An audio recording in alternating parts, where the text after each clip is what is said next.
Rabbi Rubinstein was one of the early great rabbis who decided that outreach to non-Jews in our community who wanted to be a part of our mission and our congregation and our larger vision for the world should be welcomed with open arms. He was one of the first rabbis of a large congregation to perform interfaith marriages. And he had a vision for a way that we could have a more holistic way of thinking about conversion for anyone who would want to join the Jewish people. And 8 years ago, he had the good wisdom to hire Rabbi Rubin to start a class called Exploring Judaism. Rabbi Rubin had 8 students, I think, in her first class, and she nurtured them, and then very quickly her classes would be over 20 people apiece and sell out. They used to be every 6 months, and soon she had to start running a new class every 3 months. And this has grown and grown, and over the last 8 years, she's now had over 600 students take Exploring Judaism and have had over 200 conversions to Judaism. That is work that Central Synagogue has done, brought this many new people into our congregation, and even more who maybe perhaps didn't convert but have raised Jewish families and known what it is to be a part of the Jewish community, even if they themselves do not convert. This year, it's no longer just Exploring Judaism, it has become the center for Exploring Judaism, and Rabbi Rubin has become its director. And the classes, we will have 50% more classes because the demand and the need is so great. It is something that we should feel so proud of as a community that we have been doing. And you should know that the people who have come into the Jewish community as Jews by choice, some of them are sitting right next to you. Many of them are our most engaged, involved members. All of them have contributed to raising Jewish children when they have children in this community. Just of note, 3 out of our 4 Torah readers today are Jews by choice. Think of how our community would not be the same, would not be as rich and as varied and as strong without them. So this is who we are and who we are becoming. And Rabbi Rubin is our teacher and leader in this effort at Central, led by the vision of Rabbi Rubinstein. We feel blessed that while we were a little disappointed when Rabbi Rubin said, I can't preach this year, we'll ask you again next year.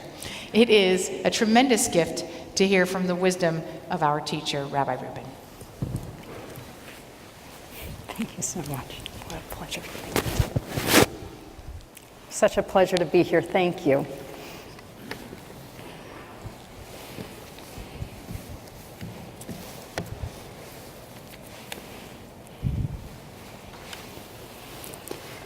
King Solomon was trying to humble his wisest servant, and so he asked him to perform a seemingly impossible task, to find something that did not exist.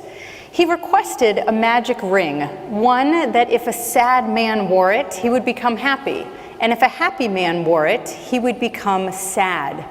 The servant took the challenge, searched high and low in the land, but on the night before he was supposed to go back to the king, he still had nothing.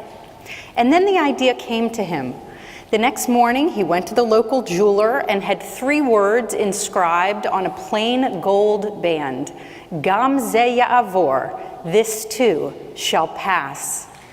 King Solomon was delighted at such a phrase because it was true, whether someone was happy or sad, in all times and all situations. He saw that when he was melancholy, the ring would comfort him and remind him of sunnier days ahead. And when he was at the height of contentment, the ring would humble him and remind him of life's fleeting nature. Legend has it he never took it off and could be heard saying to himself, Gam ze ya'avor, this too shall pass. In modern times, the phrase was made popular by Abraham Lincoln, who used it often in his speeches to inspire and challenge his listeners. This phrase is timeless and its meaning rich. It should resonate for each of us. Every individual knows melancholy and joy, and each of us knows how quickly things can change. For the most part, we don't use the phrase, "this too shall pass," when we're in a good place. We use it in times of difficulty and darkness. It is reassuring with its promise to an end to our troubles. Distressing times in life can be suffocating and overwhelming. Sometimes just living feels like a burden, and the stress always seems to come when we feel least able to carry it. Professional challenges, maintaining a home, difficult children, aging parents, dealing with illness and death, whatever it is, we take a deep breath and remember, in times like these, there have always been times like these. This too shall pass. It isn't the first hurdle, and it won't be the last.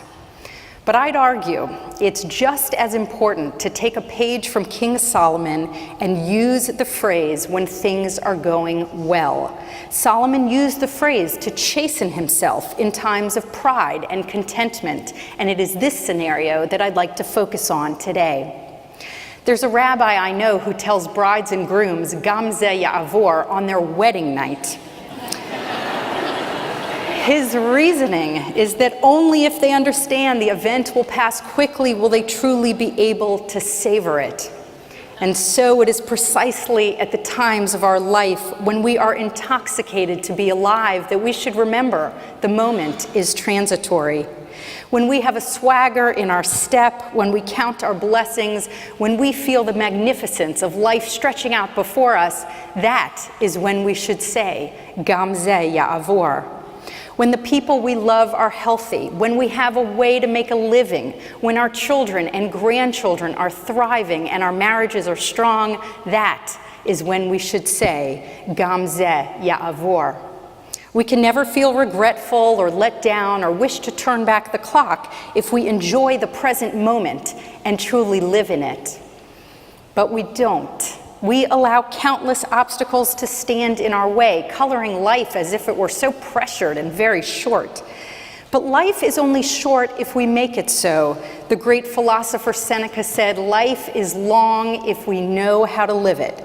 And knowing how to live it doesn't mean fighting the universal truth that time passes. It means we must feel in our core what we know in our heads. Time rushes past. It cannot be stopped or slowed down or repeated. People, like time, have a way of disappearing from our lives before we are ready. It is the most heartbreaking example of what we can never get back. But we can appreciate them while they're right in front of us. We can embrace our blessings now. In his monumental 12-volume study of history, Arnold Toynbee concludes that what led to the decline of civilizations is that once they reached the pinnacle of their success, once they no longer had to struggle to survive, they began to corrode from the inside. And it is the same with us. We become inebriated with prosperity and blessing and have no impetus to savor every moment. Judaism demands more of us, especially at this time of year. It is not religion's only purpose to help us cope with adversity, lift us out of grief, and give us hope when we need it. Judaism teaches us what to do in our moments of triumph and blessing, as well as despair. Judaism's noble challenge is to give us something to aim for when we don't have to fight to survive. It sounds very vague and abstract, even cliche, to say live in the moment. So let's get concrete. I propose 3 things to help us embrace the idea of Gam Zeh Ya'avor, this too shall pass, as a theme for the coming year. 3 ways to answer the question, how can we really maximize the moment? Number 1, show up in life. Number 2, face our fears. And number 3, control our perspective. The popular adage is that half of life is showing up, but of course our tradition teaches that it is so much more. One of the great corrosions of community, family life, and friendships is our inability to fully show up in life. Our greatest challenge is to be present and aware, both in our own endeavors and in those of the people we love. There are two things that keep us from being able to do this. The first is age-old, and that is the illusion that time and life will wait for us. We just don't take time seriously. The second barrier, though, is newer. It will not come as a surprise. It is technology and the way we communicate. It is not and never has been human nature to live in the moment, even though we know the moment is going to pass. We are simply not hardwired for it. Our default setting is to believe that there will always be 5 more minutes or another opportunity or a second chance. The human condition predisposes us to notice and treasure things only when we're about to lose them, or worse, we've lost them already. We act as if it is just too difficult to be somewhere, both physically and mentally, at the same time. We are always planning and thinking ahead rather than experiencing and enjoying the reality at hand. Why is it we're so willing to trade the present for the future? We miss out on what's happening around us because our head is somewhere else. And what is it that takes us most greedily out of the moment? Our technology, our iPhones, our iPads, our laptops, and our inability to put them down for long or look away. I missed the first steps of my third child because I was fidgeting with my phone, hoping to catch the entire thing on video. And then a text message popped up of one of my students, and I was completely distracted. Sometimes I feel I have lost control of my accessibility and availability. In being available to everyone all the time, I am ultimately not available to the people right in front of me. And letting life get away from me in this way is not living Jewishly. Everything in Judaism pushes us to live in the moment, to understand what distinguishes each moment from the others. Rabbi Abraham Joshua Heschel characterized religion aimed at the sanctification of time. There are no 2 hours alike. Each moment has a significance attached to it. He points to Jewish ritual as the architecture of time. And it's true, we wake up every day, we recite the morning blessings, thanking God for giving us another day. We say a blessing before we eat so we can be mindful of the miracle of food. Everything is about thoughtfulness and cognizance, asking us to think and not merely act. The Torah says Abraham was old and he came with his days. We take this to mean that Abraham grew daily and got as much out of each day as possible. How can we grow old with our days? How can we show up more? First, we must reprogram ourselves and not allow technology to dictate the terms of our life and snatch away our focus. We know life is about relationships. That is why the Torah speaks so much on how we are to treat each other and live together.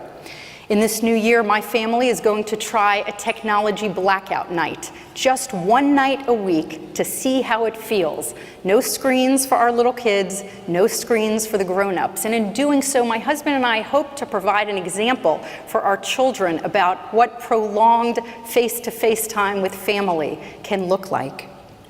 Our kids are still very young. We have 3 under the age of 6, but they have a lot to teach us on the subject of showing up. Nobody shows up in life like little kids do.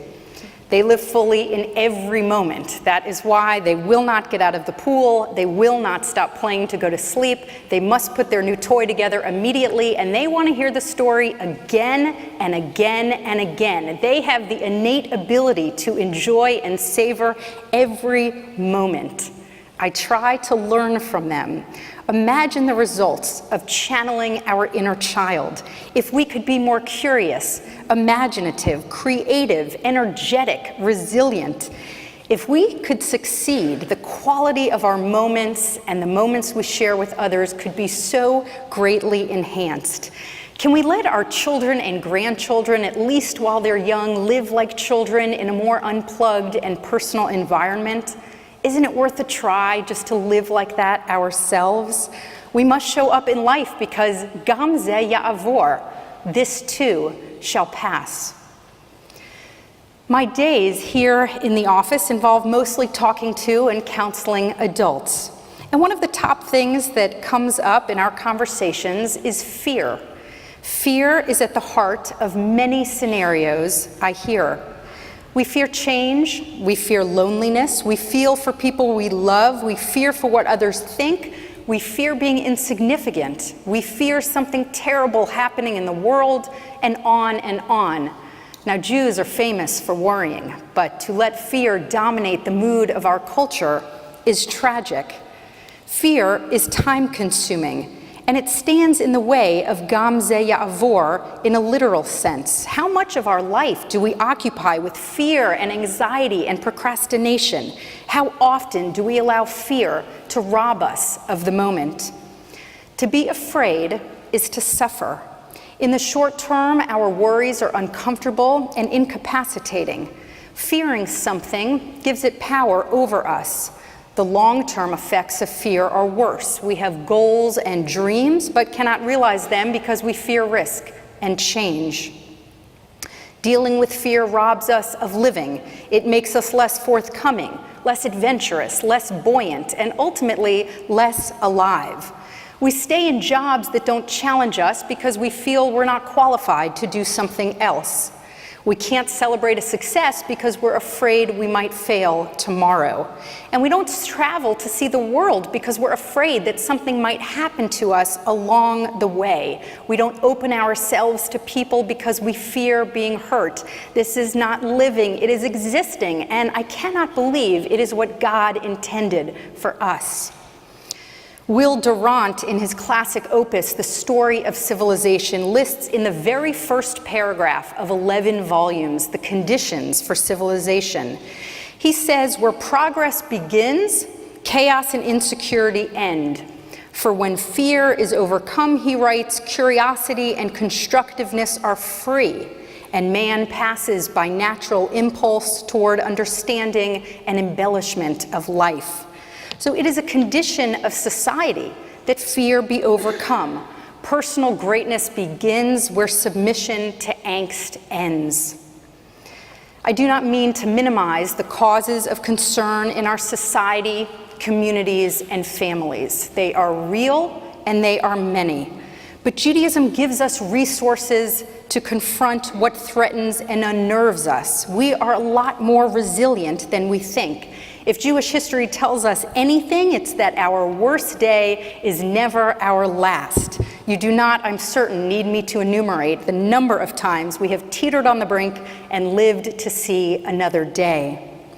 Military history gives us some unbelievably inspirational examples. David bested Goliath with a slingshot.